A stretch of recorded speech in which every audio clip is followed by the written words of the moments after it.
संघटन कौशल्यातील बाप माणूस म्हणजेच महेश सारंग। पक्षामध्ये संघटन कौशल्य कसे असावे याचे उत्तम उदाहरण म्हणजे भाजपचे जिल्हा सरचिटणीस महेश सारंग हे होत। एखाद्या ध्येयवेड्या माणसासारखे स्वतःला झोकून देऊन काम करणारा महेश सारंगसारखा कार्यकर्ता सापडणे दुर्मिळच। पक्ष देईल ती जबाबदारी घेऊन ती लीलया पेलावी ही किमया महेश सारंग यांच्याकडूनच शिकावी।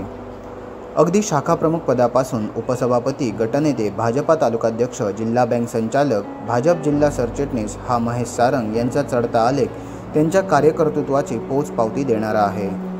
राजकारण करत असताना अनेक चढउतार त्यांनी पाहिले। आईचा भक्कम आधार ऐन जिल्हा परिषद निवडणुकीच्या पूर्वी परमेश्वराने हिरावून घेतला। मात्र हे आभाळा एवढे दुःख पचवून कुठेही हतबल न होता या पवित्र भूमीवर घट्ट पाय रोवून उभा राहिला तो महेश सारंग।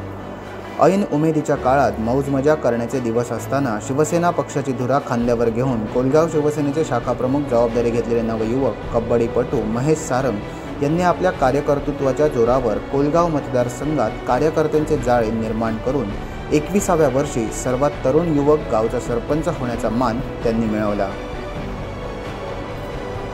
एवढेच नव्हे तर कोलगाव गावात सर्वाधिक शासकीय घरकुले मंजूर करून जिल्ह्याला गावात एक नंबर नेऊन ठेवले।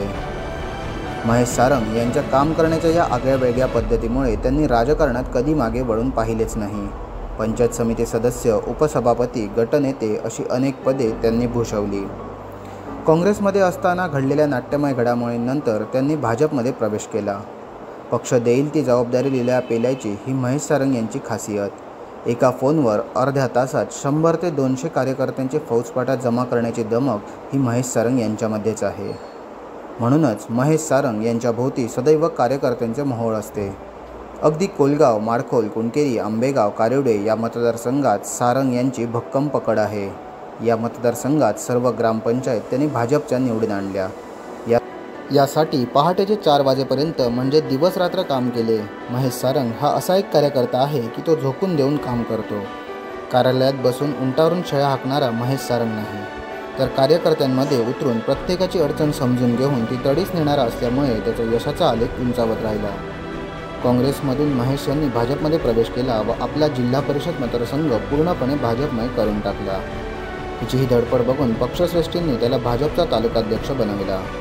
आपल्या कारकिर्दीत ग्रामपंचायत, पंचायत समिती, जिल्हा परिषद यावर एक हाती भाजपची सत्ता सारंग यांनी खेचून आणली आणि भाजपला सुगीचे दिवस आले। पक्षश्रेष्ठींच्या पाठबळावर महेश सारंग नावाचे वादळ संपूर्ण तालुक्यात घोघावू लागले। एकही गाव असा शिल्लक राहिला नाही त्या गावात भाजपच्या कार्यकर्त्यांची फौज निर्माण झालेली नाही। त्याचाच उपयोग पुढे झालेल्या ग्रामपंचायत, पंचायत समिती व जिल्हा परिषद निवडणुकीत झाला। या निवडणुकीत एक हाती सत्ता भाजपची आली। रात्री अपरात्री कार्यकर्त्यांसाठी धावणारा महेश सारंग हा वेगळाच आहे। कार्यकर्त्यांचे काम करून घेण्यासाठी अधिकाऱ्यांशी कधी लोण्यापेक्षा मऊ तर कधी वज्रापेक्षा कठीण अशी भूमिका कायम त्यांनी बजावली। कार्यकर्त्यांच्या सुखदुःखात सहभागी होऊन प्रसंगी पदरमोड करून कार्यकर्त्याला उभे करतात। म्हणून महेश सारंग यांच्या पाठीशी कार्यकर्त्यांची फौज आहे। हीच त्यांची जमेची बाजू आहे। कोलगाव, कुणकेरी, आंबेगाव, माडखोल, कारिवडे या मतदारसंघात शासनाची अशी एकही योजना नाही जी महेश सारंग यांनी जनतेसाठी राबवली नाही। अनेक जणांना रोजीरोटी महेश सारंग यांनी निर्माण करून दिली। स्वयंरोजगार शासनाच्या योजना जिल्हा बँकेचे संचालक असल्यामुळे प्रसंगी जिल्हा बँकेचे कर्जही कार्यकर्त्यांना उपलब्ध करून देत त्यांना स्वतःच्या पायावर उभे केले। म्हणून महेश सारंग यांच्यासाठी कार्यकर्ता झोकून देऊन काम करतो। आपली तहानभूक हरवून काम करणारा कार्यकर्ता सारंग यांच्याकडे असल्यामुळे त्यांनी अपयश कधीच पाहिले नाही। महेश सारंग यांच्या कामाची दखल घेत भाजपने त्यांना जिल्हा सरचिटणीस हे पद देऊन सावंतवाडी विधानसभा मतदारसंघाचे प्रमुख केले। एखादा बांधव रस्त्यात अपघात होऊन पडला असेल तर त्याला उचलून आपल्या गाडीत घालून त्याच्यावर उपचार करणारा तो कोणत्याही जाती धर्माचा असू दे, त्याच्यासाठी महेश सारंग कायम सरसावत असतात। सह्याद्रीच्या पट्ट्यात वास्तव्य करणारा महेश सारंग नावाचा शिलेदार त्यांच्यामध्ये हे सर्व गुण असल्याने सर्व समाज त्याला आपलेसे मानतात। आपल्या सुखदुःखाची कहाणी त्यांच्यापर्यंत घेऊन जातात। दिवस रात्र मतदारांची समस्या सोडवण्यात महेश सारंग व्यस्त असतात। परिणामी कुटुंबालाही वेळ द्यायला मिळत नाही। त्यांची बायको रेश्मा, भाऊ उपसरपंच दिनेश तसेच त्यांची वहिनी कुटुंबाची बाजू यशस्वीपणे सांभाळतात। म्हणूनच महेशसारखा लढवया कार्यकर्ता कितीही चढउतार आले तरी भक्कम पाय रोवून उभा आहे, तो भविष्याचा वेध घेण्यासाठीच।